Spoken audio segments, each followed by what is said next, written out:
بسم الله الرحمن الرحيم الحمد لله رب العالمين وصلى الله وسلم وبارك على نبينا محمد وعلى آله وصحبه أجمعين اما بعد ہم لوگ عمدۃ الاحکام للامام المقدسی اس کتاب کو پڑھ رہے ہیں، اور اس کتاب میں ہم لوگ کتاب البیوع پڑھ رہے ہیں۔ کتاب البیوع کے ضمن میں یہاں پر انہوں نے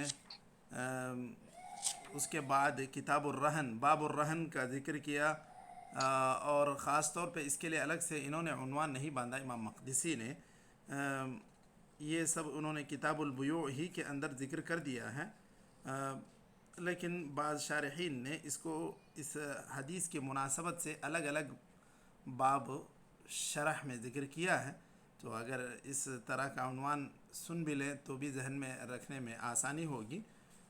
کل ہم لوگوں نے باب الرہن پڑھا تھا، آج باب الحوالہ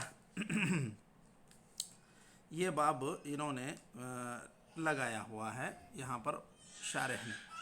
چلے تو اس کو ہم لوگ اب پڑھنے جا رہے ہیں۔ یہ حدیث نمبر ہے 276 ہمارے پاس، اور 344 ہے بعض پی ڈی ایف کے نسخوں میں۔ تو باب الحوالہ پڑھیں شیخ، شروع کریں حضرت ابو ہریرہ کی حدیث۔ نحمده ونصلي على رسوله الكريم أما بعد. وعن أبي هريرة رضي الله عنه أن رسول الله صلى الله عليه وسلم قال: مطل الغني ظلم، وإذا أتبع أحدكم على مليء فليتبع. وعن أبي هريرة رضي الله عنه قال: فليتبع. وعن أبي هريرة رضي الله عنه قال: قال النبي صلى الله عليه وسلم أو قال: سمعت رسول الله صلى الله عليه وسلم يقول: من أدرك ماله بعينه عند رجل أو إنسان قد أفلس فهو أحق به من غيره. وعن جابر بن عبد الله رضي الله عنهما قال: جعل وفي لفظ قضى النبي صلى الله عليه وسلم فضیل صاحب دو ہی کافی ہیں، جی ٹھیک ہے، اچھا جی، دو حدیث ہونے تک ہی کافی ہو جائے گا۔ جی صلی اللہ تعالی چلیے، بسم اللہ الرحمن الرحیم، الحمد للہ رب العالمین، وصلی اللہ وسلم وبارک علی نبینا محمد وعلی آلہ وصحبہ اجمعین اما بعد۔ ہم لوگ یہاں حدیث نمبر 276 پڑھ رہے ہیں ہمارے نسخے کے اعتبار سے۔ عمدۃ الاحکام للامام المقدسی، انہوں نے کتاب البیوع میں مختلف احادیث ذکر کی ہیں، اور ہر ایک کے لیے عنوان باندھنا انہوں نے ضروری نہیں سمجھا۔ بعض شارحین نے اس حدیث کی مناسبت سے باب بھی باندھا ہے۔ یہاں جس حدیث سے متعلق ایک باب شارحین نے ذکر کیا ہے وہ ہے باب الحوالہ۔ حوالہ کیا چیز ہے؟ لغت کے اعتبار سے الانتقال یعنی شفٹ ہونا، منتقل ہونا، التحول کو کہتے ہیں الحوالہ۔ حول یحول تحویلا وحوالة، باب تفعیل سے۔ فہی نقل دین من ذمۃ الی ذمۃ،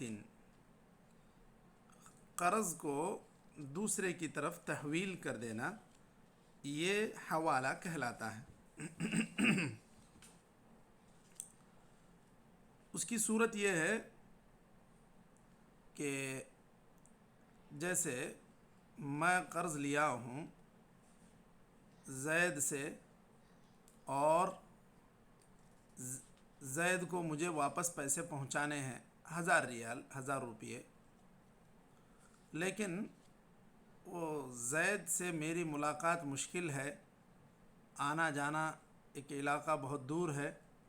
یہ عموماً یہ ساری چیزیں اس وقت ضرور زیادہ مشقت والی تھیں جب نقل و حرکت کافی ایک مشکل کام تھا، ٹرانسپورٹ کا مسئلہ تھا۔ اب بہت سارے بینکنگ آن لائن سسٹم ہوئے ہیں، جس کی وجہ سے یہ کام بہت سہولت اس میں آ گئی۔ ویسے سہولت آنے کے باوجود اگر کسی کو ضرورت پڑتی ہے تو یہ ہو سکتا ہے۔ اس کی صورت یہ ہے کہ اگر مجھے زید 1000 روپے میں ان سے لیا تھا، مجھے ان کو پہنچانے ہیں، لیکن زید سے میری ملاقات نہیں ہوتی اور مشکل ہے، لیکن انہی کا ایک دوست ہے، جیسے مثال کے طور پر خالد ہے، اور خالد سے زید کی ملاقات ہوتی ہے، تو خالد مجھے 1000 ریال دینا ہے یا 1000 روپے دینا ہے، تو میں کہتا ہوں کہ بھائی آپ وہ 1000 ریال جو مجھ سے لینے ہیں، میں زید سے کہتا ہوں آپ خالد سے لے لیں، آپ خالد سے لے لیں، کیونکہ آپ کی زید اور خالد کی ملاقات آسان ہے، وہ دونوں قریب رہتے ہیں، مجھے پیسے آنے ہیں خالد سے اور مجھے دینے ہیں زید کو، میں کہہ دیتا ہوں زید سے کہ میں خالد کو بتا دیتا ہوں، میں کہہ دیتا ہوں کہ آپ ان سے 1000 ریال حاصل کر سکتے ہیں، آپ کو وہ پہنچا دیں گے، دے دیں گے، اور زید راضی ہو جاتا ہے کہ ٹھیک ہے میں ان سے لے لیتا ہوں، تو پھر ایسی صورت میں یہ نقل دین ہو گیا، یعنی میں نے جو میرا قرض مجھے جو زید کو دینا تھا، میں خالد کے اوپر اس کو تحویل کر دیا، میں نے یہ کہا کہ تم اس کو ادا کرو، تم وہاں سے لے لو۔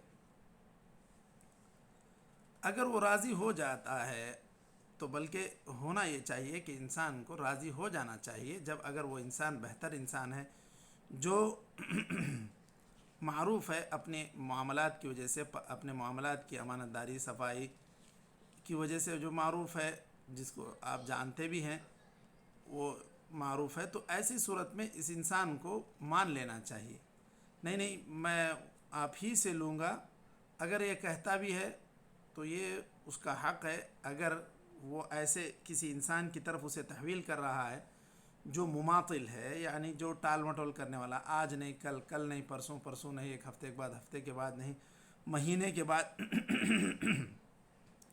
اگر ایسے انسان سے پالا پڑتا ہے تو وہ دیکھتا ہے کہ بھئی وہ انسان ہے، ٹھیک ہے نہیں میں ان سے نہیں لوں گا، میں آپ ہی سے لوں گا، کیونکہ وہ انسان صحیح وقت پر اپنی بات کو پورا کرنے والا نہیں، وعدہ وفائی کرنے والا نہیں ہے، تو وہ جس کا قرض ہے وہ حق رکھتا ہے۔ لیکن اگر ممکن ہے وہ انسان معروف ہے، دینے والا ہے، دے سکتا ہے، کام اس کا ہو جائے گا، تو اس کو مان لینا چاہیے، یہ ایک شرعی ہدایت ہے۔ اب فلیتبع، یہ جو حکم دیا گیا ہے امر کے صیغے کے ساتھ، تو کیا یہ وجوب کے لیے ہے یا مستحب ہے؟ یعنی واقعی اس کو واجب ہے کہ وہ جائے اس سے لے جس کی طرف وہ تحویل کر رہا ہے، یا پھر اس کے حق میں مستحب ہے کہ یہ چاہے تو اس سے لے سکتا ہے، یا نہیں چاہے تو یہ خود اس سے بھی لے سکتا ہے، یہ تھوڑا سا ایک اختلافی مسئلہ ہے۔ تو یہاں پر حدیث کا ہم لوگ ترجمہ اس کے مشکل معنی پہلے دیکھ لیتے ہیں۔ حضرت ابو ہریرہ رضی اللہ عنہ کی روایت ہے کہ نبی کریم صلی اللہ علیہ وسلم نے فرمایا مطال الغنی ظلم، ایک غنی یعنی جو آدمی جس کے پاس پیسہ ہے، دینے کی طاقت ہے، اس کے باوجود وہ ٹال مٹول کرتا ہے، اب نہیں بعد میں نہیں پھر کل، اس طرح اگر ٹال مٹول کرتا ہے تو یہ اس طرح ٹال مٹول کرنا ظلم ہے۔ اس کے الفاظ کو نوٹ کریں، جو آدمی غنی ہے یعنی جس کے پاس سہولت ہے پیسوں کی، ایسا نہیں ہے کہ وہ تنگ حال ہے، وہ لٹ گیا ہوا ہے، کوئی اور بات ہے، تو ایسا آدمی جو تنگ حال ہے وہ اگر ٹال مٹول کرتا ہے اپنے تنگ حالی کی وجہ سے، تو یہ اس کی طرف سے ظلم نہیں ہے، یہ ایک اس کی مجبوری ہے۔ لیکن جو آدمی جس کے پاس پیسہ ہے وہ رکھ کر لوگوں کو پریشان کرتا ہے، تو پھر یہ سراسر وہ ظلم کر رہا ہے۔ دوسرا جملہ اس حدیث میں یہ ہے وَإِذَا أُتْبِعَ أَحَدُكُمْ عَلَى مَلِيءٍ، اگر تمہیں کہ کسی انسان کو پیچھے لگا دیا جائے یا منتقل کیا جائے کسی غنی کی طرف، الملی یا ملی کہتے ہیں اس آدمی کو جو مالدار ہو، جو خوشحال ہو، جو دے سکتا ہو، ایسے آدمی کی اگر کسی مالدار آدمی کی طرف تمہیں تحویل کیا جائے تم میں سے کسی کو، تو وہ فلیتبع، اس کا متابعہ کرے یا اس کے پیچھے لگ جائے، کا مطلب یہ ہے کہ وہ اس کی بات کو مان لے، اس کی بات کو مان لے۔ اگر وہ آدمی مالدار ہے، معروف ہے دیانت سے، ایسے آدمی کی طرف آپ کو تحویل کر رہے ہیں تو مان لینا چاہیے، یہ زیادہ بہتر ہے۔ اب علماء نے اس کے لیے وہی شرائط لگائے ہیں کہ جس آدمی کی طرف تحویل کیا جا رہا ہے وہ آدمی تنگ حال نہ ہو، وہ آدمی ٹال مٹول کرنے والا نہ ہو، وہ آدمی ایسا ہو جو خود پہنچ کر بھی مال اس کا دے سکتا ہو، ورنہ پھر وہ اپنی صحت کا بہانہ کر کے یا کوئی اور بہانہ کر کے وہ ٹال مٹول کرنے والا نہ ہو۔ ایسے انسان کی طرف اگر تحویل کیا جاتا ہے کسی قرضے کو تو جا کر اس کے قرضے سے اپنا حق لینا چاہیے۔ یہ معاملات میں نرمی پیدا کرنے کے لیے شریعت میں یہ حکم دیا گیا ہے کہ اگر ایک انسان اس طرح کے معاملے کر لے تو گویا کہ اس کو ایک راحت مل جائے گی۔ ورنہ آپ تصور کریں، مثال کے طور پر ایک انسان پہلے زمانے میں 200 کلومیٹر دوری پر اگر رہنے والا تھا، وہاں سے پیسے لے لیا تھا، اب اس کو پیسے پہنچانے کے لیے اتنی دور جانا پڑے گا اور اس کو کافی مشقت ہوگی۔ اس کے بجائے اگر اسی گاؤں میں یا اس کے آس پاس کے علاقے میں کوئی انسان لیا تھا، اس سے وہ دینے والا ہے، اس سے لے لے تو یہ معاملہ آسانی سے مکمل ہو جائے گا۔ تو یہ شریعت کے اندر آسانی پیدا کرنے کے لیے لوگوں کے معاملات میں اللہ تعالیٰ نے، اللہ کے رسول صلی اللہ علیہ وسلم نے یہ حکم دیا۔ لیکن اگر وہ انسان ٹال مٹول کرتا ہے، ایسا انسان ہے وہ یہ نہیں چاہتا کہ نہیں میں اس سے نہیں لوں گا، میں اس کے پاس نہیں جاؤں گا، تو پھر اس کو حق ہے اگر وہ انسان ٹال مٹول کرنے والا ہے تب۔ دوسری چیز، جو آدمی تنگ حال ہے، آپ دیکھ رہے ہیں کہ وہ تنگ حال ہے، بہت پریشان ہے، ایسے میں اس کو بہت زیادہ پریشان کرنا یہ بھی درست نہیں ہے، کیونکہ اللہ تعالیٰ نے فرمایا وَإِن كَانَ ذُو عُسْرَةٍ فَنَظِرَةٌ إِلَى مَيْسَرَةٍ۔ جو آدمی تنگ حال ہے تو تم اسے ایک مدت تک، اس کے حالات بہتر ہونے تک تم اسے تھوڑا سا موقع دو۔ تو یہ چیزیں شریعت میں ذکر کی گئی ہیں۔ لیکن اس کے برخلاف جو آدمی مالدار ہو، وہ اگر پریشان کرتا ہے پیسے رکھ کر بھی، تو یہ اس کی طرف سے سراسر ظلم ہے۔ اچھا،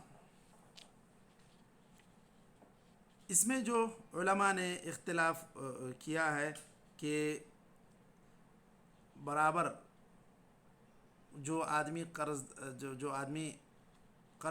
آپ کو قرض دیا ہوا ہے، دائن ہے، وہ آدمی کی رضامندی کا اس میں کیا کوئی دخل ہے؟ نہیں، وہ راضی ہو تو ہی اس طرح کرنا چاہیے، راضی نہ ہو تو نہیں کرنا چاہیے۔ تو یہ بات امام ابو حنیفہ رحمۃ اللہ علیہ نے کہا کہ اگر رضامندی ہو تو ہی اس طرح ایک دوسرے پر اس طرح کا قرض تحویل کرنا چاہیے، دونوں طرف سے رضامندی ہو تب۔ یعنی جس آدمی نے قرضہ لیا تھا اور جو آدمی قرض کا مطالبہ کر رہا ہے، ان دونوں میں رضامندی ہو۔ اگر جو آدمی آپ کو قرض دیا تھا وہ قرض آپ سے لینا چاہ رہا ہے، وہ نہیں چاہتا کہ کسی اور سے لے، تو آپ زبردستی اس کو نہیں کرنا چاہیے کہ تم وہاں سے ہی لو، کیونکہ وہ اپنا حق آپ سے لے رہا ہے۔ اس کے بعد امام احمد اور ظاہریہ وغیرہ نے کہا کہ یہاں پر حکم وجوب کے لیے ہے، فَلْيَتْبَعْ، آپ صلی اللہ علیہ وسلم نے کہا کہ مان لینا چاہیے، یہ زیادہ بہتر ہے، جبکہ امام ابو حنیفہ وغیرہ نے اس کو مستحب مانا۔ تو اس اعتبار سے اگر چاہے تو لے اس سے، نہیں تو اسی سے لے سکتا ہے، جبکہ امام احمد وغیرہ نے چونکہ امر کا صیغہ ہے اور امر وجوب پر دلالت کرتا ہے، تو اس طرح واجب اس پر ہے کہ وہ جا کے وہیں سے لے۔ لیکن اس میں صحیح بات اور راجح بات یہی ہے کہ ایک انسان اگر اپنا قرض لینا چاہتا ہے اور وہ یہ کہتا ہے، کوئی شرط رکھتا ہے کہ دیکھو ٹھیک ہے میں آپ کے کہنے پر وہاں جا رہا ہوں، لیکن اگر وہ نہیں دے گا تو میں پھر واپس تمہارے پاس ہی آؤں گا، اگر اس طرح کی شرط دونوں میں بن جاتی ہے تو پھر وہ اس شرط کے مطابق وہ دینے میں دیر کرے، ٹال مٹول کرے، تو ایسی صورت میں واپس اس سے آ کر بھی لے سکتا ہے، کیونکہ وہ اس کا حق ہے۔ لیکن اگر وہ یہ بول دیا کہ نہیں آپ ذمہ دار نہیں، میں ان سے لے لیتا ہوں، آپ سے مجھے اب کوئی میں آپ سے اب رابطہ ہی نہیں رکھوں گا اس پیسوں کے تعلق سے، تو پھر گویا کہ وہ راضی ہو گیا وہ اپنے حق کو اسی انسان سے لینے کے لیے. تو پھر وہ اگر ٹال مٹول کرتا ہے، دیر کرتا ہے، تو پھر اس کو ادھر آ کے پوچھنا درست ہے اس کے لیے یا نہیں ہے. یہ بھی ایک اختلافی مسئلہ ہے کہ امام احمد رحمۃ اللہ علیہ کہتے ہیں اس کو آ کے نہیں پوچھنا چاہیے، کیونکہ وہ پہلے سے راضی ہو گیا تھا کہ میں اسی انسان سے لوں گا، اب میں چاہے یہ دے یا نہ دے میں انہی سے لوں گا. اس بات سے وہ راضی ہو گیا تھا، اس لیے آ کر دوبارہ نہیں پوچھنا چاہیے. لیکن صحیح بات یہی ہے کہ اگر ایک انسان اپنا حق لینا چاہتا ہے اور وہ نہیں دیا ہے، تو جو آدمی قرض لیا تھا اس کو بہرکیف کوشش یہ کرنی چاہیے کہ وہ تاکید کر لے کہ وہ قرض اس کو پہنچا ہے یا نہیں ہے، ایسے بھول نہ جائے. اس طرح لوگوں سے چھٹکارا پانے کے لیے دوسروں کی طرف تحویل کر دے اور وہ لوگ ان کو پریشان کریں اور ان کا پیسہ ان کو نہ دیں، تو آخرت میں سوال اس سے ہوگا. اگر وہ جان بوجھ کر اس طرح کا حیلہ کرتا ہے یا اس طرح کے حیلے اپناتا ہے، لوگوں کے قرض لے کے دوسروں کی طرف اس کو تحویل کر دیتا ہے، تو اس طرح اگر حیلہ اپناتا ہے تو وہ حیلہ اس کام کے لیے کہ اس کے قرض سے اپنا دامن جھاڑ لیں، تو یہ درست نہیں ہے، کیونکہ قرض بہرکیف ادا کرنا ایک شرعی ذمہ داری ہے، دینی ذمہ داری. اس کے بعد یہاں پر ایک اور حدیث ہم لوگوں نے پڑھی حضرت ابو ہریرہ رضی اللہ عنہ کی. یہ بھی امام مقدسی نے اس کو ایک الگ باب سے تو ذکر نہیں کیا ہے، یہاں پر بعض شارحین نے ذکر کیا باب من وجد سلعته عند رجل قد افلس. حضرت ابو ہریرہ رضی اللہ عنہ کی حدیث ہے، حدیث نمبر 277 قال قال رسول اللہ صلی اللہ علیہ وسلم قال رسول الله صلى الله عليه وسلم أو قال سمعت رسول الله صلى الله عليه وسلم يقول من أدرك ما له بعينه عند رجل أو إنسان قد أفلس فهو أحق به من غيره. یہ مسئلہ ایسا ہے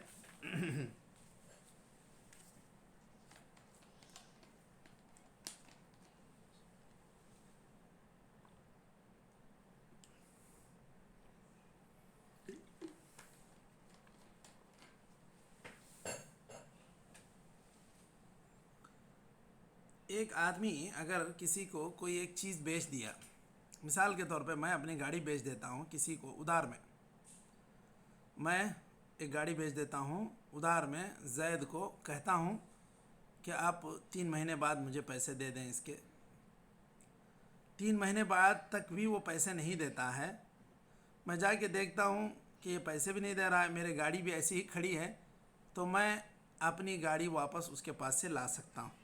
گرچہ کہ میں نے اس کو کہا تھا کہ میں تم کو بیچ دیا، لیکن چونکہ وہ پیسے ہی نہیں دیا تو میں چاہوں تو اپنی گاڑی واپس لا سکتا ہوں. یہی بات ہے من ادرک مالہ بعینہ عند رجل او انسان قد افلس فهو احق به من غیرہ. مجھے اس کا زیادہ حق بنتا ہے کہ میں اس کو لے لوں، کیونکہ وہ میری گاڑی ہے اور اس نے پیسے مجھے نہیں دیے، وہ مفلس ہو گیا، فقیر ہو گیا، اس کے اوپر اس کے حالات ایسے بگڑے کہ وہ پیسے نہیں دے سکتا. تو ایسی صورت میں میں اپنی گاڑی اس سے لے سکتا ہوں. لیکن اگر ایسے ہوا کہ میں اس سے آدھی رقم لے لیا ہوں، وہ جتنی بات ہماری طے ہوئی تھی وہ آدھی رقم ادا کیا ہے، بقیہ آدھی رقم وہ نہیں دیا ہے، تو پھر ایسی صورت میں کیا کرنا ہوگا؟ جی مشائخ کچھ اظہار خیال کریں. اگر آدھی رقم لے لیے تھے، آدھی رقم نہیں لیے تھے، اب گاڑی اس کے پاس ہے، تو کیا کریں گے؟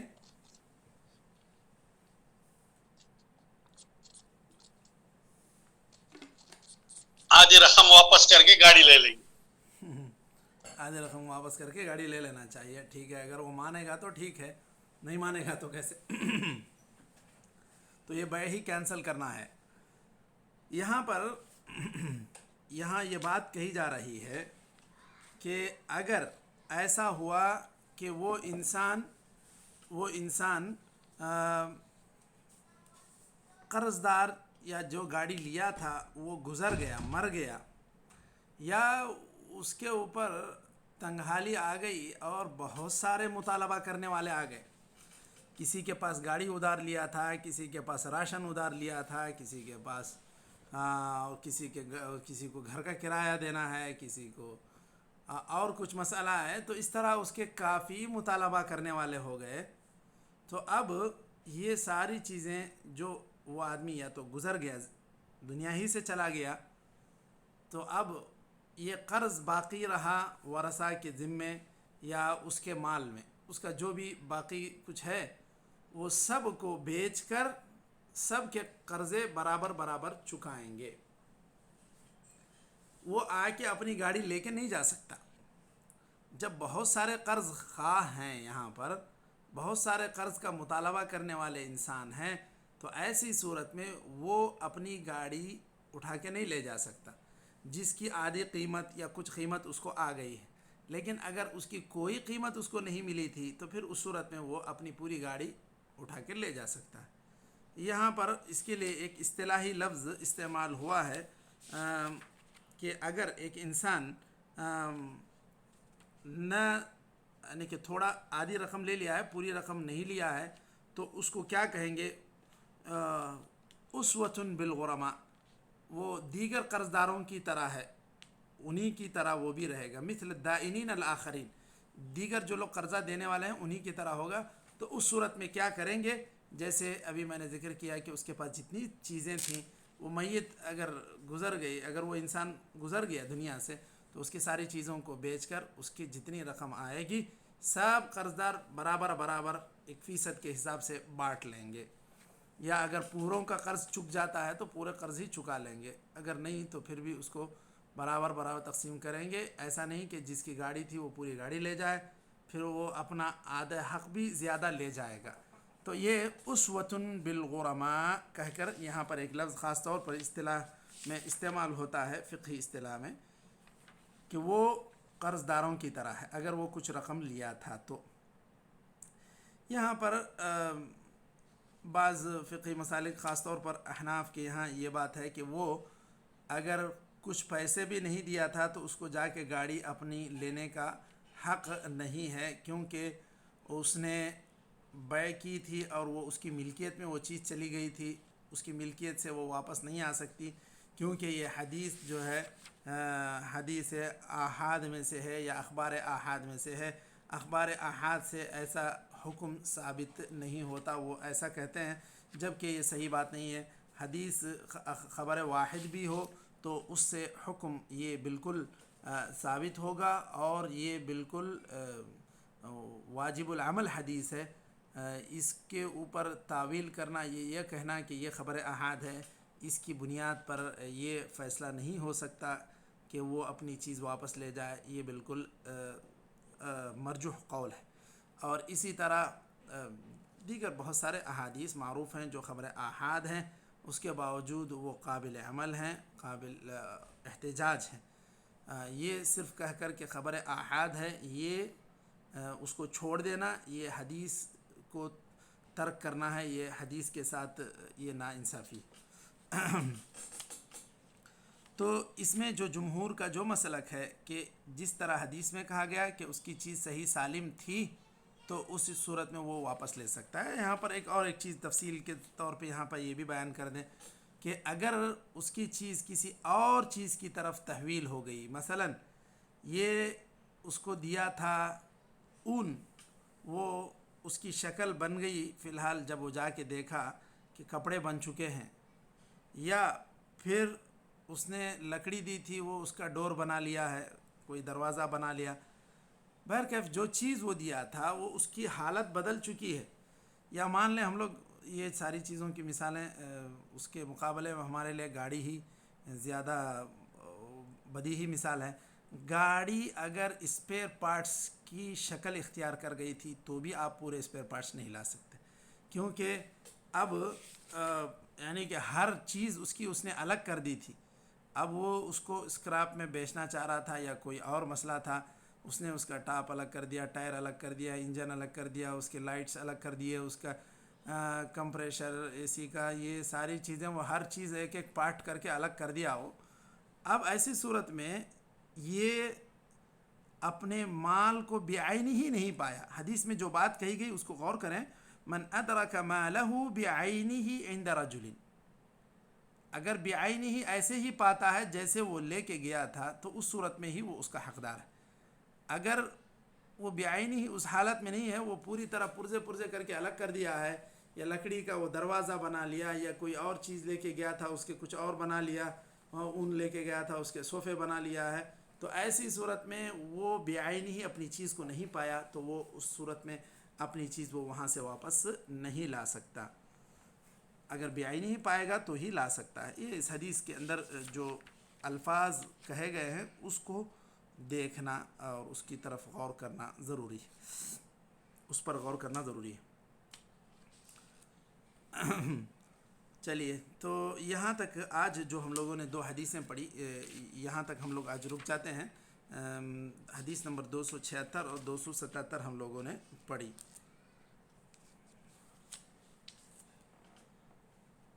نکتفی بهذا القدر وصلی اللہ وسلم وبارک علی نبینا محمد وعلی آلہ وصحبہ اجمعین. السلام علیکم ورحمۃ اللہ.